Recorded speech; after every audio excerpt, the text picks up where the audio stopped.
again, I'm going to try to make sure that I don't cover too much of the same ground. As Liz said, I've worked for nearly 20 years now in the employment and employment support area. And in that time, I've done lots of work with organisations that are delivering employment support to people, or delivering help to people to help them progress or to help them to set up in business. And I think one thing that's become increasingly apparent over the last decade is there's been an enormous shift that's happened in work and work opportunities, in the type of support that's offered through the safety net and social security, and in the way that we offer learning to adults. And that is a shift in risk and in power. And that shift has moved risk from the government, from employers, from learning organisations to the individual. And I think when you're self-employed and set up a business, you take on risk, and in taking on that risk, you hope to see that that is mitigated in some balance by an increase in power, an increase in autonomy, an increase in what you may be able to charge for your job. And what's happened over the last decade or so is that that balance has completely fallen away. So not only are people taking on increasing risk, they have less power and less autonomy in the way that they work. And I think there are lots of things that can be done incrementally to address some of those changes. But I think a choice needs to be made about whether we continue to address things incrementally, or whether we say the way that we work, the way that we conceive of work, and the way that we conceive of the safety net that supports us to work is wrong. It doesn't support people, it doesn't help us to progress, and that balance between risk and power and autonomy is broken, and we need to think about it in a different way. And I think in the work that I've done, looking at women who are on the margins of the labour market, who are vulnerable, who are trying to set up on their own, one of the things that comes through again and again is it's very difficult for them to take control of their own lives, because at every point, whether it is the way that benefits are set up, or whether it is the way that different systems that they need to interact with are set up, or whether it's the way that work is set up, makes it very hard for you to make those decisions in and of themselves. So I think there's lots of things that can happen. There's lots of good news stories of examples where things have worked really well. But I think overall there needs to be a bigger and bolder vision of the way that we see work and working lives, and the way the safety net interacts with that happen. And I think I just want to pick up on 5 key areas, and then hopefully when we go into discussion we can talk about those, so I'll cover them very quickly. I think one is around job design and about the way that we work and the way that we conceive of work, and I think this is becoming increasingly important, not only because of the need for people to work differently, but also because of the climate emergency and the fact that we really need to think about the way we've structured work in a very energy inefficient way. And I think that a lot of pressure to look at work more flexibly has been driven by people wanting to work around their children, but I think there's a bigger question about how work interacts with our lives, the value that we place on it, and the way we think about the work that we move into. People who are self-employed tend to be have a much higher. There's much more low-paid people who are self-employed than the working population, primarily because laws around things like minimum wage don't apply in the same way, so it's possible to work more hours for less money.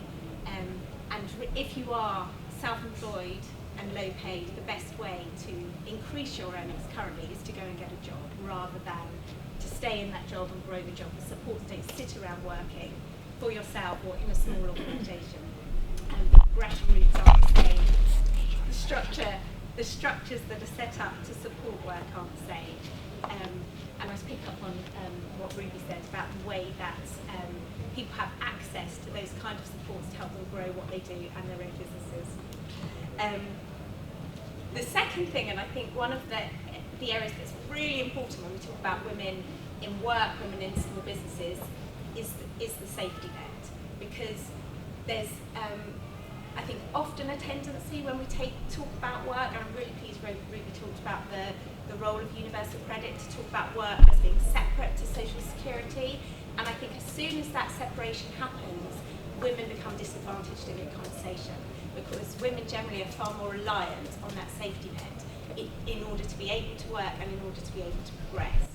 It was really interesting to me a couple of years ago hearing one of the Centre for Social Justice people who conceived of universal credit talking about the way they structured the bit for people who wanted to go into self-employment.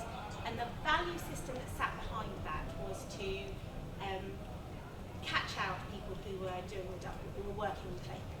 So the whole impetus behind self-employment and universal credit is to stop people doing something wrong. It is not about encouraging entrepreneurship. It's not about supporting people to learn those skills or to develop. And I think there's a really important lesson there that policies aren't just about the mechanics of what happens and how you claim things or what you do. They're about the values that sit behind them.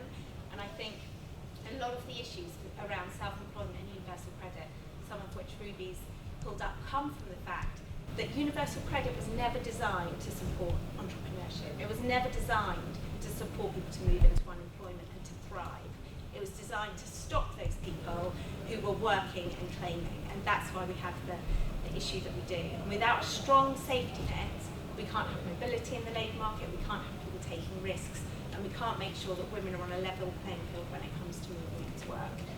The third area is around learning, and we've seen this year that there is the lowest uptake from adults to taking up opportunities to further their own education throughout their lives.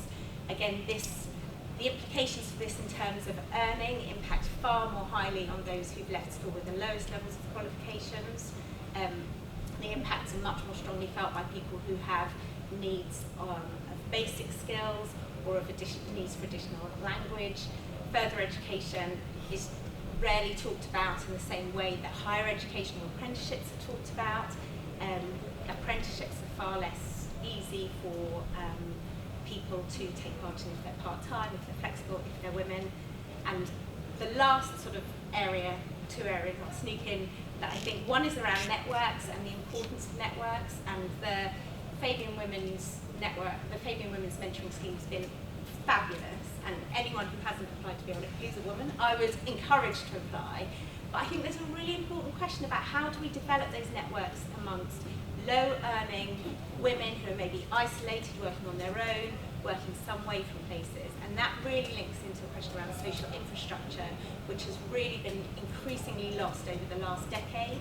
And I think the movement towards creating co-working spaces is heavily driven towards city centre tech workers, not super helpful if you're working as a carer or a cleaner or anything else where you would really benefit from those opportunities to work with other people in the same space as you, and that tend to be the low-paid sectors that self-employed women are in.